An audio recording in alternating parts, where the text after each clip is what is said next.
नमस्ते बच्चों, मैं Riddhi Sagani Saraswati group of education जो आपकी एजुकेशन चैनल है उसमें आप सभी का स्वागत करती हूँ।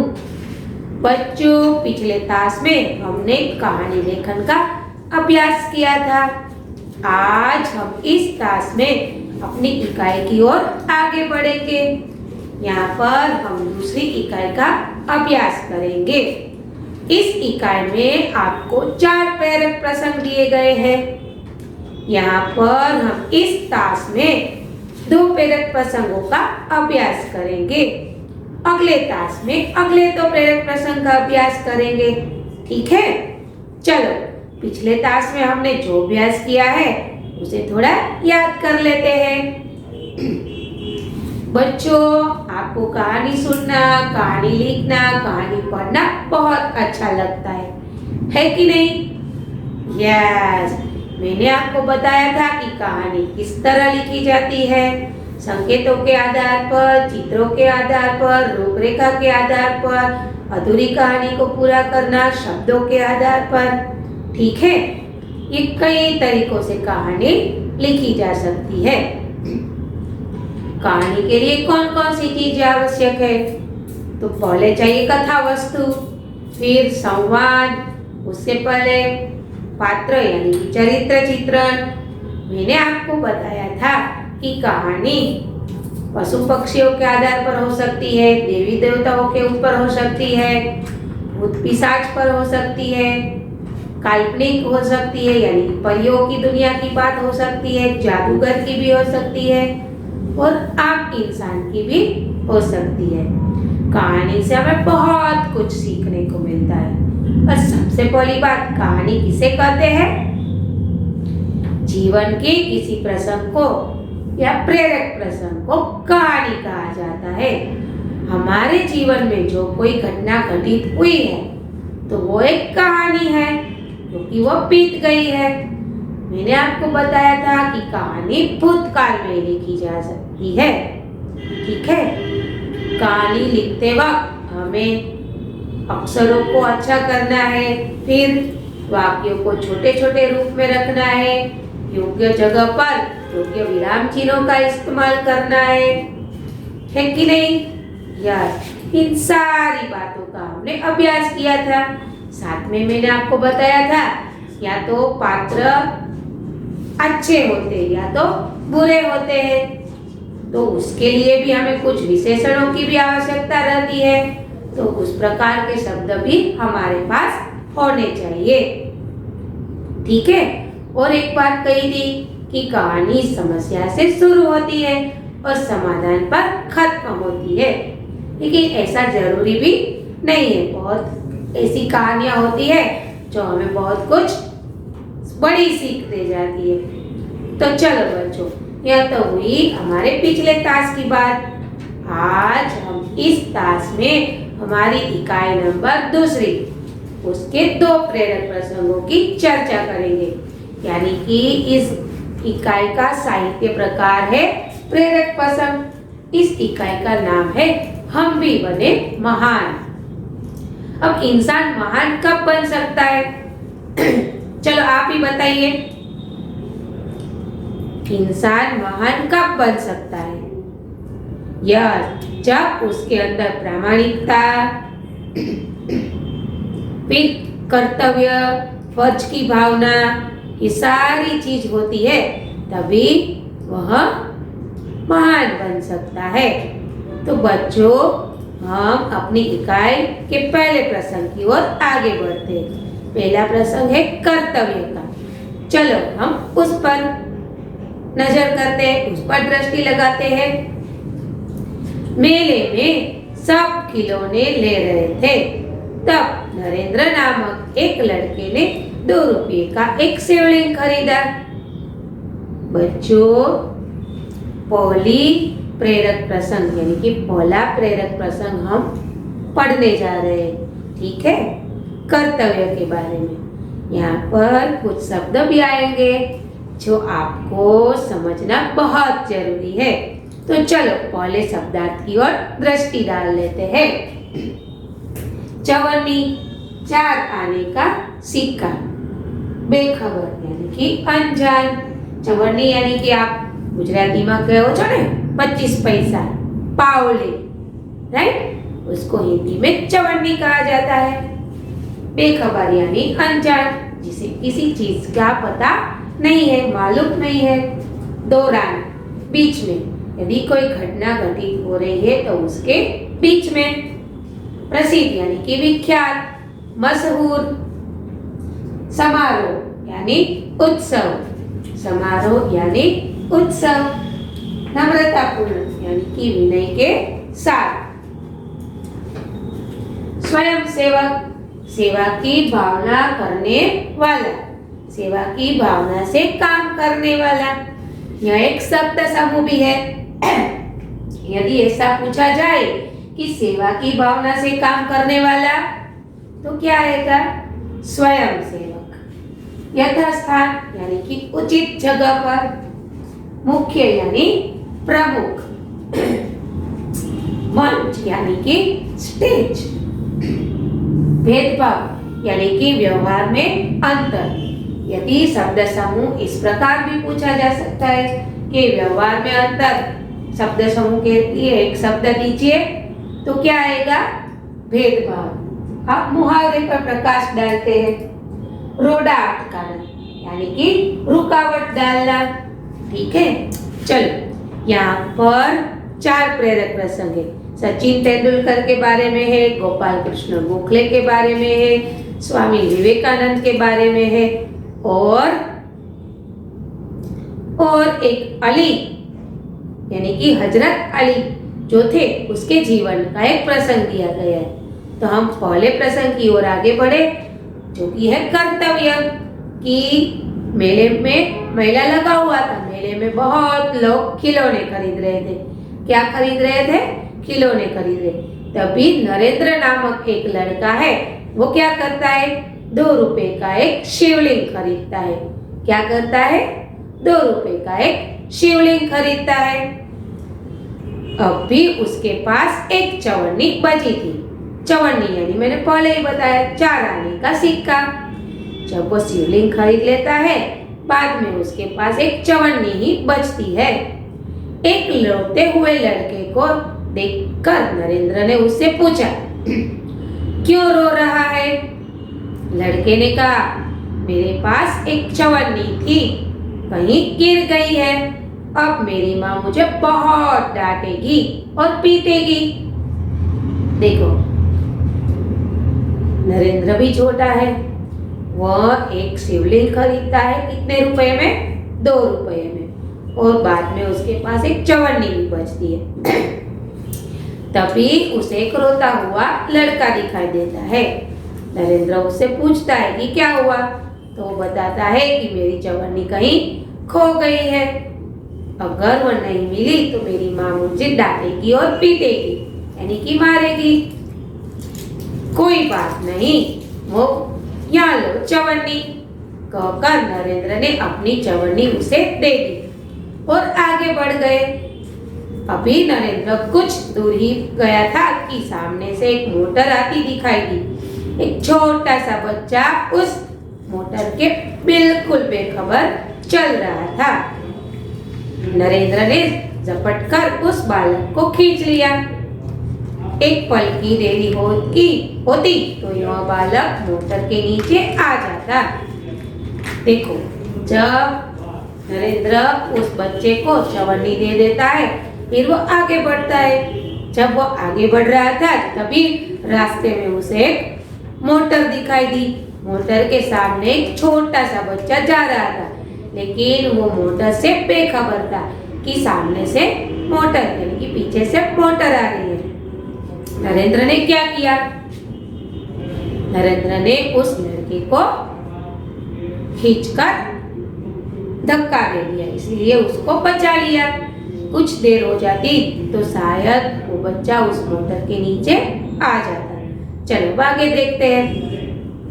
इस झपटने की क्रिया में नरेंद्र के हाथ में जो शिवलिंग था वो छूटकर गिर गया और टूट गया। इस दौरान बहुत सारे लोग इकट्ठा हुए थे। उनमें से किसी ने कहा, बेचारे का नुकसान हो गया। कितने चाव से खरीदा था शिवलिंग? चाव यानी कि प्रेम से। यह सुनते ही नरेंद्र ने कहा, इससे क्या, इस बालक को जान बचाना मेरा पहला कर्तव्य है। वस्तु से भी व्यक्ति का जीवन ज्यादा महत्वपूर्ण है। मानव सबसे ऊपर है। बचपन से ही ऐसे ख्याल रखने वाले नरेंद्र आगे चलकर स्वामी विवेकानंद के नाम से प्रसिद्ध हुए। बच्चों, यहाँ पर स्वामी विवेकानंद की घटना है। जब वो छोटे थे तब उसके पास एक चवन्नी बचती है। जब वो शिवलिंग खरीदते हैं, कोई बच्चा रो रहा था तो वो उसे चवन्नी दे देते हैं, क्योंकि उस बच्चे की माँ उसे ना डांटे। फिर एक दूसरी बात आती है, जब वो आगे बढ़ रहे थे तभी एक मोटर कार से वो टकरा जाते हैं और उसका शिवलिंग गिर जाता है। मोटर कार से वो नहीं टकराते, एक बच्चा टकराने वाला था, वो उसे झपट कर खींच लेते। अभी उसके हाथ में जो शिवलिंग था वो टूट गया। वो उस घटना के दौरान बहुत सारे लोग वहाँ पर इकट्ठा हो गए थे और उसमें से किसी ने कहा, देखो बेचारे ने कितने प्यार से वो शिवलिंग की मूर्ति खरीदी थी और इस लड़के को बचाने में उसकी शिवलिंग टूट गई। तब स्वामी विवेकानंद यानी कि नरेंद्र कहते हैं कि इंसान सबसे ऊपर है। इस बच्चे को बचाना इस शिवलिंग से ज्यादा जरूरी है और यह मेरा कर्तव्य भी है, क्योंकि इंसान से बढ़कर कोई नहीं है। तो बच्चों, यहाँ पर हमारा पहला प्रसंग खत्म होता है। अब हम दूसरे प्रसंग की ओर आगे बढ़ते हैं। नियम सबके लिए है, चलो उस पर ध्यान देते। बात सन 1885 की है। पूना के न्यू इंग्लिश हाई स्कूल में समारोह हो रहा था। प्रमुख द्वार पर एक स्वयंसेवक नियुक्त था, जिसे यह कर्तव्य भार दिया गया था कि आने वाले अतिथियों के निमंत्रण पत्र देखकर ही उसे प्रवेश दिया जाए। चलो बच्चों, अब हम पेज नंबर 1 पर जाएंगे। योग्य जगह पर बिठा दे, उसे सभा स्थान पर यथास्थान दिखा दे। देखो, सन 1885 की बात है। वहाँ पर जो आयोजन हुआ था उसमें स्वयंसेवक नियुक्त किया गया था, जिसे यह जिम्मेदारी दी गई थी कि जो लोग आ रहे हैं उसके पास निमंत्रण पत्र होना जरूरी है और साथ में वो निमंत्रण पत्र देखकर उसे योग्य स्थान पर बिठा देना है। चलो आगे देखते हैं। उस समारोह के मुख्य अतिथि थे मुख्य न्यायाधीश महादेव गोविंद रांडे। इस समारोह के मुख्य अतिथि कौन थे? न्यायाधीश कौन? महादेव गोविंद रांडे।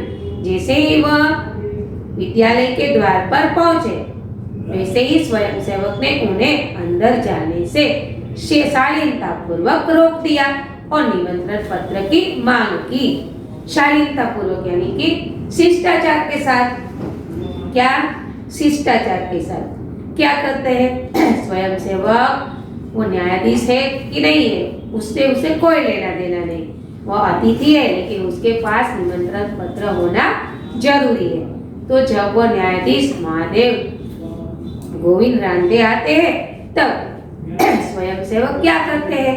स्वयंसेवक उन्हें शालीनता पूर्वक यानी कि शिष्टाचार के साथ उसे वहीं पर रोक देते, उसको यहाँ पर अटका देते और उससे निमंत्रण पत्र की मांग करते हैं कि आप मुझे अपना निमंत्रण पत्र दिखाइए। बेटा, मेरे पास तो निमंत्रण पत्र नहीं है। राणदे जी कहते यानी कि गोविंद जी कहते कि मेरे पास निमंत्रण पत्र नहीं है। क्षमा करें, तब आप अंदर प्रवेश नहीं करेंगे। स्वयंसेवक का नम्रतापूर्ण उत्तर था। जब गोविंद जी मुझे बताते हैं कि मेरे पास तो निमंत्रण पत्रक नहीं है, तब वह स्वयंसेवक उसे कहते कि मुझे माफ करना और बहुत विनम्रता से कहते कि आपके पास निमंत्रण पत्रक नहीं है तो आप अंदर नहीं जा सकते हैं। ठीक है, चलो आगे देखते हैं। द्वार पर गोविंद जी को देखकर स्वागत समिति के कई सदस्य आ गए और उन्हें मंच की ओर ले जाने लगे का प्रयास करने लगे, पर स्वयं सेवक ने आगे बढ़कर कहा, श्रीमान, मेरे कार्य में यदि स्वागत समिति के सदस्य ही रोड़ा अटकाएंगे तो फिर मैं अपना कर्तव्य कैसे निभा सकूंगा। देखो, स्वयं सेवक ने क्या कहा कि यदि आप लोग ही इस मेरे कार्य को बाधा डालेंगे, रुकावट करेंगे, तो मैं अपना कर्तव्य अच्छे से नहीं निभा पाऊंगा, क्योंकि वो तो बड़े न्यायाधीश है। सदस्य क्या कर रहे हैं? सभा के जो समिति के सदस्य है, वो स्वागत समिति के सदस्य, वो गोविंद जी को अंदर मंच की ओर यानी कि स्टेज की ओर ले जाने की बात करते हैं। लेकिन तभी वो स्वयं सेवक बताते हैं कि यदि आप इस समिति के सदस्य होते हुए भी मेरे कार्य में रुकावट डालेंगे तो मैं अपना कार्य यानी कि अपना कर्तव्य कैसे निभा पाऊंगा, मैं उससे अच्छी तरह से नहीं कर पाऊंगा। चलो अब आगे देखते हैं। कोई भी अतिथि हो उसके पास निमंत्रण पत्र होना ही चाहिए। भेदभाव की नीति नहीं करनी चाहिए, यानी कि व्यवहार में अंतर नहीं रखना है, चाहे वो बड़े इंसान क्यों होना हो। नियम सबके लिए लागू होता है, उसके पास निमंत्रण पत्र होना जरूरी है। हम किसी के साथ भेदभाव नहीं कर सकते, ठीक है।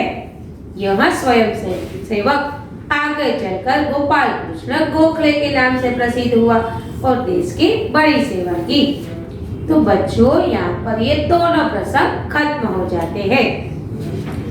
अगले दो प्रसंग हम अगले तास में अभ्यास करेंगे।